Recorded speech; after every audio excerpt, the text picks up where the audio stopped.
Hello class ninth. कल हमने अपना lesson the sound of music आधा पढ़ा था। आज हम उसे कंटिन्यू करते हैं। हमने पढ़ लिया था कि किस तरीके से एवेलिन जो है वो धीरे धीरे धीरे धीरे अपनी सुनने की शक्ति को गंवाती चली गई और फिर भी उसने अपना पैशन नहीं छोड़ा। वो म्यूज़िक सीखना चाहती थी और उसे उसे म्यूज़िक सीखने के लिए सुनने की ज़रूरत थी, लेकिन उसने दूसरा तरीका अपनाया। उसने दूसरा रास्ता खोजा और उसका जो सपना था एक म्यूज़िशियन बनने का, उसे पूरा किया। हम आगे बढ़ते हैं। She never looked back from that point onwards. जब उसने सीखना शुरू किया, जब उसके मास्टर ने, रोन फोर्ब्स ने उसे समझाया कि आप म्यूज़िक को इस तरीके से महसूस करो, आप कानों से नहीं सुन सकते हो, आप उसे अपनी बॉडी से फील करो। तो जब उन्होंने उसे फील करना शुरू किया तो उसके बाद उन्होंने कभी भी पीछे मुड़कर नहीं देखा। उस पॉइंट के बाद से कभी पीछे मुड़ के नहीं देखा, कभी अपने कदम पीछे नहीं हटाए। She toured the United Kingdom with a youth orchestra and by the time she was 16, तो उन्होंने यूनाइटेड किंगडम यानी कि इंग्लैंड का एक दौरा किया, मतलब पूरे उसमें घूमी वो एक ऑर्केस्ट्रा के साथ में। ऑर्केस्ट्रा एक कंपनी होती है, एक कंपनी टाइप होती है जिसमें काफ़ी सारे लोग म्यूज़िक बजाते हैं। तो उनके साथ में उन्होंने पूरे यूके का टूर किया, उनके साथ में म्यूज़िक प्ले किया और उस टाइम पर वो सिर्फ 16 साल की थी। She had decided to make music her life. अब उन्होंने इस बात का निश्चय कर लिया था कि मुझे म्यूज़िक को जो है अपना जीवन बनाना है। She auditioned for the Royal Academy of Music and scored one of the highest marks in the history of the academy. देखिए, उन्हें सुना ही नहीं देता, फिर भी उन्होंने ऑडिशन दिया रॉयल एकेडमी ऑफ म्यूज़िक में और उसके इतिहास में उनके सबसे ज़्यादा मार्क्स थे। मतलब इतिहास में कभी किसी के इतने मार्क्स नहीं आए जितने उनके आए थे। इवन वो सुन नहीं सकती थी। She gradually moved from orchestral work to solo performances. तो उन्होंने ऑर्केस्ट्रा जो होता है वो काफ़ी सारे लोगों के साथ में बजाया जाता है म्यूज़िक। कोई ड्रम प्ले करता है, कोई फ्लूट प्ले करता है, कोई कुछ और प्ले करता है। तो फिर इन्होंने धीरे धीरे आगे सोलो यानी एकल परफॉर्मेंसेस देने शुरू कर दिया। तो at the end of her 3-year course she had captured most of the top awards. अब जैसे जैसे उनके कोर्स का तीसरा साल ख़त्म होने को आ रहा था, तब तक उन्होंने बहुत सारे जो अवार्ड्स थे ना टॉप के, बहुत ही प्रीशियस, बहुत ही उच्च कोटि के जो अवार्ड थे वो सारे उन्होंने अपने कब्ज़े में कर लिए थे। यानी उन्हें बहुत सारे अवार्ड्स मिल चुके थे, कई सारे अवार्ड्स वो जीत चुकी थी। And for all this Evelyn won't accept any hint of heroic achievement. और इसके लिए उन्होंने कभी ये नहीं दिखाया है कि कोई बहुत ही हीरो वाला काम कर दिया है मैंने। If you work hard and know where you are going you will get there. कितनी अच्छी बात कही उन्होंने कि अगर आप मेहनत करते हो और आपको ये भी पता है कि आप कहाँ जाना चाहते हो तो आप उस जगह पर पहुँच जाओगे। यानी कि अगर आप जानते हो आप जिस रास्ते पर चल रहे हो और जो मेहनत आप कर रहे हो वो उस मंजिल तक पहुँचने के लिए ही कर रहे हो, तो किसी न किसी दिन आप उस मंजिल तक पहुंच ही जाओगे।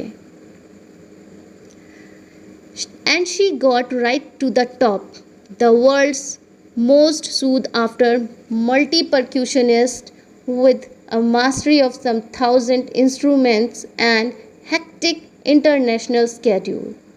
और उन्होंने मेहनत की, एवेलिन ग्लिन ने बहुत मेहनत की। उन्हें पता था कि उन्हें क्या करना है, उन्हें म्यूज़िक की दुनिया में अपना नाम करना है और वो वहाँ पर शीर्ष तक पहुँची, टॉप तक पहुँची। वो दुनिया की सबसे जानी मानी सुप्रसिद्ध वादक बनी, यानी कि म्यूज़िक जो यंत्र होते हैं उनको बजाने वाली बनी। और उन्होंने कई हज़ारों म्यूज़िक के जो इंस्ट्रूमेंट होते हैं उनको सीखा, सिद्धहस्त किया, यानी कि एकदम परफेक्ट हो गई, बहुत ही अच्छे से उन्हें बजाती थी वो। और साथ ही साथ निरंतर वो जो अंतर्राष्ट्रीय कार्यक्रम होते हैं उन पर काम करती रहती थी, हमेशा शिखर पे रहती थी, हमेशा टॉप पर रहती थी। उनके पास बहुत ही बिजी स्केड्यूल था, उनको हमेशा काम मिलता रहता था। It is intriguing to watch Evelyn function so effortlessly without hearing. अब एवेलिन बिना किसी परेशानी के, बिना किसी मेहनत के, बिना किसी परेशानी के इतने आसानी से उसको बजा लेती थी म्यूज़िक को बिना सुने। तो ये देखना बहुत ही रोमांचक होता था। ऑफ कोर्स होगा, एक ऐसा आदमी म्यूज़िक बजा रहा है जिसको खुद को नहीं सुनाई देता और वो बहुत ही अच्छी धुन बजा रहा है, तो ये रोमांचक तो होगा ही, बहुत ही अचंभे वाली बात होगी। In our 2 hour discussion she never missed a word. तो ये लेसन जिन्होंने लिखा है ना, वो कहती है कि अपने 2 घंटे के डिस्कशन में उनके और एवेलिन के जो वार्तालाप हुआ था, तो वो 2 घंटे का जो डिस्कशन था उसमें उन्होंने एक भी वर्ड मिस नहीं किया। वो लगातार बोलती रही, और ये भी नहीं कोई भी वर्ड मिस किया हो या कुछ गड़बड़ हुई हो, जैसे हम नॉर्मली बात कर रहे हैं वैसे ही वो बात करती रही। अब ऐसा उन्होंने क्यों कहा? क्योंकि जो लोग डेफ होते हैं, जो बहरे होते हैं, तो वो ठीक से बोल भी नहीं पाते हैं, उनको बोलने में भी दिक्कत होती है क्योंकि वो वर्ड्स को पहले कभी कैच कर नहीं पाते हैं। तो अब हमें आगे पता चलेगा कि वो इतने अच्छे से बोल कैसे लेती हैं। तो एवेलिन हंसकर कहती है, man with bushy beards give me trouble. कि वो आदमी जिनकी दाढ़ी होती है ना, वो मुझे बहुत ही दुख देते हैं, बहुत परेशानी देते हैं। शी लफ्ट, वो हंसती है।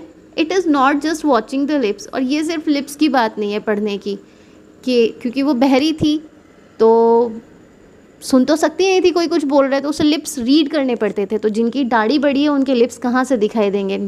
जो जिनकी दाढ़ी बड़ी है, मूछें बड़ी हैं, उनसे उनके होंठ ढक जाते थे, तो होंठ किस तरीके से हिल रहे हैं, उनकी जो आकृति है उससे वर्ड्स का पता चल जाता है उससे, तो वो नहीं पता चलता है। तो वो कहती है कि ये नहीं है, it's the whole face specially the eyes. और दाढ़ी की वजह से इसलिए परेशानी नहीं होती है कि उनके सिर्फ लिप्स नहीं दिखते, बल्कि उनका पूरा ही चेहरा नहीं दिखता, इवन आइज़ भी ठीक से नहीं दिखती मुझको। She speaks flawlessly without a Scottish lilt.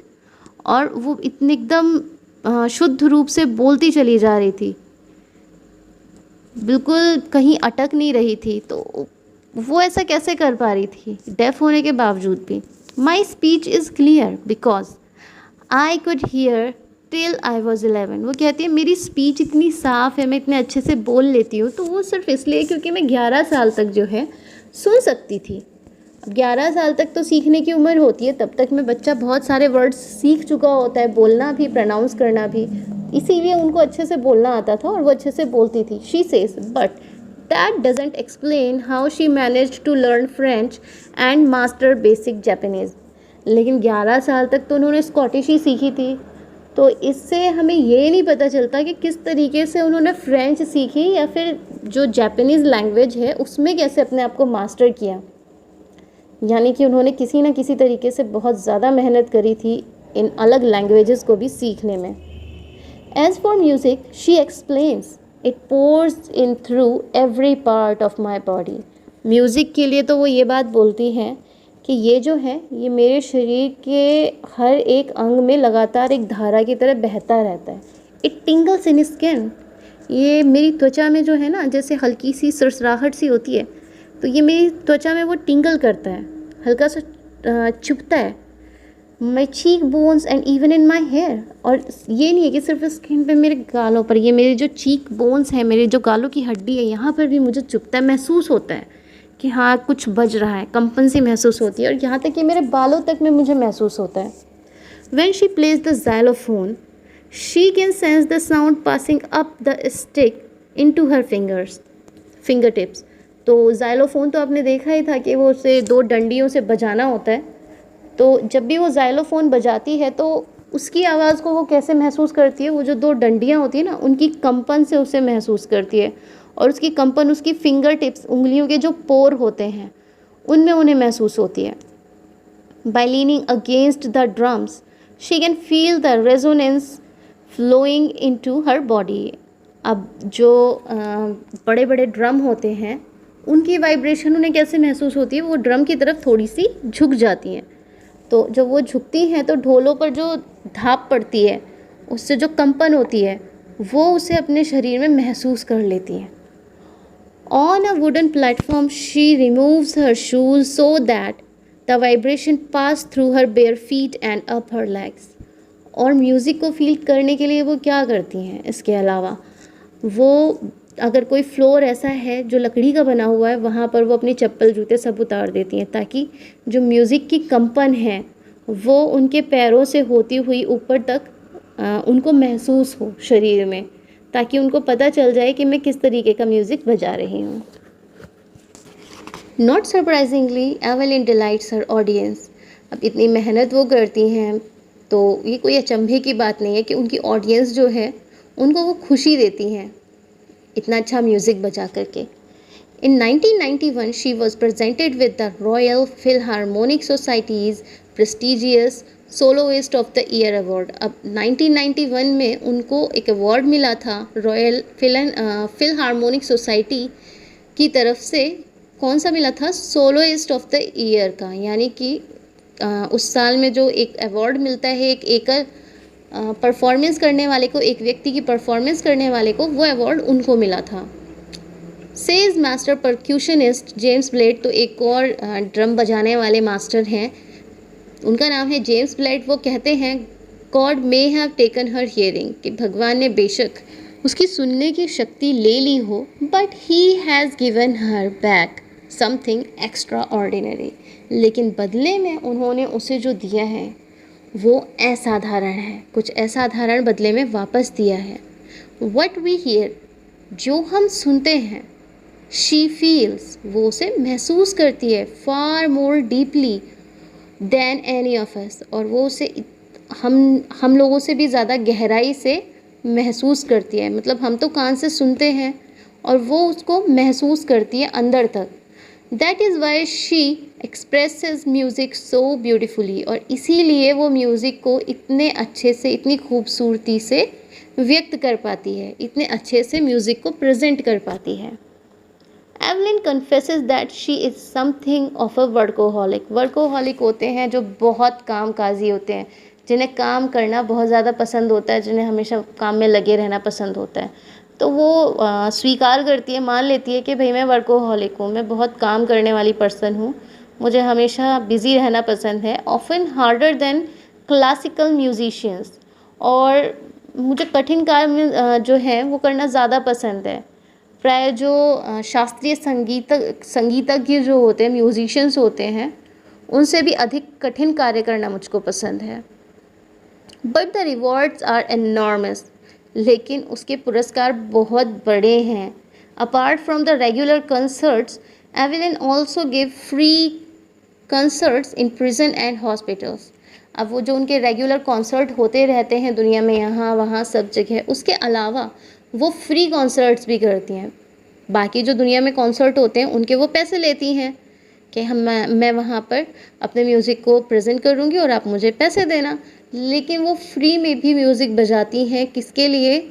Jail वगैरह में जाकर, प्रिजन में जाकर के प्रिजनर्स के लिए, और हॉस्पिटल्स में जाकर के जो वहाँ के मरीज़ होते हैं उनके लिए। She also gives high priority to classes for young musicians, और जो यंग म्यूजिशियंस हैं, जो युवा संगीतज्ञ हैं, वो उनकी भी क्लास लेने में ज़्यादा रुचि रखती हैं, उन्हें सिखाने में भी इंटरेस्ट लेती हैं। Ann Richlin of the Beethoven fund of for deaf children says, तो एक फ़ंड है बीथोवन फंड, तो उसमें कोई एन रिचलिन है, तो उनका क्या कहना है, और वो फ़ंड इकट्ठा किया जाता है किसके लिए? बहरे बच्चों के लिए। She is shining inspiration for deaf children, कि वो हमारे बच्चों के लिए एक चमकती हुई आशा की एक किरण है, एक प्रेरणा है वो हमारे बहरे बच्चों के लिए, क्योंकि वो खुद भी बहरी है और उन्होंने उससे बिल्कुल उलट काम करके अपने आप को दुनिया में स्थापित किया है। तो इसीलिए वो बहुत ही बड़ी मोटिवेशन है हमारे डेफ बच्चों के लिए। They see that there is nowhere that they can not go, और वो देख सकते हैं, एवेलिन को देख करके वो सीख सकते हैं कि ऐसी कोई जगह नहीं है जहाँ तक वो नहीं जा सकते, जहाँ तक वो नहीं पहुँच सकते। और बहरे होने के बाद तो वैसे भी म्यूज़िक का कोई मतलब ही नहीं बनता, जब उसे सुन नहीं सकते तो उसे प्रेजेंट कैसे करेंगे। लेकिन एवेलिन ने इस चीज़ को गलत साबित कर दिया, इसीलिए वो डेफ बच्चों की प्रेरणा है कि वो बच्चे चाहें तो किसी भी फील्ड में जाकर अपने आप को स्थापित कर सकते हैं। Evelyn Glenn has already accomplished more than most people twice her age। Evelyn Glenn जो है पहले ही ऐसे लोगों से जो उससे दुगनी उम्र के हैं उनसे ज़्यादा पा चुकी है, कंप्लिश कर चुकी है, सफलता प्राप्त कर चुकी है। She has brought percussion to the front of the orchestra, और वो जो ढोल वादन है ना, जो वो ड्रम वगैरह बजाते हैं, ड्रम बीटिंग करते हैं, उसको उन्होंने ऑर्केस्ट्रा से भी आगे लेके गई हैं। ऑर्केस्ट्रा में क्या होता है, ड्रम वाले को कोई नहीं पूछता, आगे हमेशा खड़ा रहता है एक गिटार वाला या कोई फ्लूट वाला, ये सब लोग खड़े रहते हैं। स्पेशली ड्रमर्स जो होते हैं वो बैकग्राउंड में चलते रहते हैं, वो पीछे बेचारे बजाते रहते हैं, उन पर कोई ध्यान नहीं दिया जाता, वो एक एक्स्ट्रा चीज़ मानी जाती थी और जो भी इतना ध्यान नहीं दिया जाता था। लेकिन उन्होंने ऑर्केस्ट्रा से अलग चल के ड्रम को एक अलग मुकाम तक पहुंचाया and demonstrated that it can be very moving. और ये दिखाया है कि भाई ढोल वादन जो है ना, जो ये ड्रम बीट्स जो हैं, ये भी अपने आप में बहुत ही ज़्यादा वो हैं, प्रभावशाली हैं। ये नहीं है कि इसको बैकग्राउंड में ही बजा सकते हो आप, इसका एक अपना अलग भी पहचान है, इसकी म्यूज़िक अपने आप में एक अलग जगह रखती है। She has given inspiration to those who are handicapped. वो ऐसे लोगों के लिए प्रेरणा है, ऐसे लोगों को प्रेरित करती हैं जो हैंडीकैप हैं, अक्षम हैं, अपंग हैं। People who look to her and see, लोग जो उन्हें देखते हैं और वो कहते हैं if she can do it I can, अगर ये कर सकती है तो हम भी कर सकते हैं। And not the least, she has given enormous pleasure to millions. और सबसे बड़ी बात तो ये है, इसमें कोई संदेह की बात नहीं है कि उन्होंने सिर्फ म्यूज़िक से ही नहीं, जो उन्होंने अपनी जगह हासिल की है उससे भी उन्होंने काफ़ी लोगों के दिल को सुकून पहुंचाया है।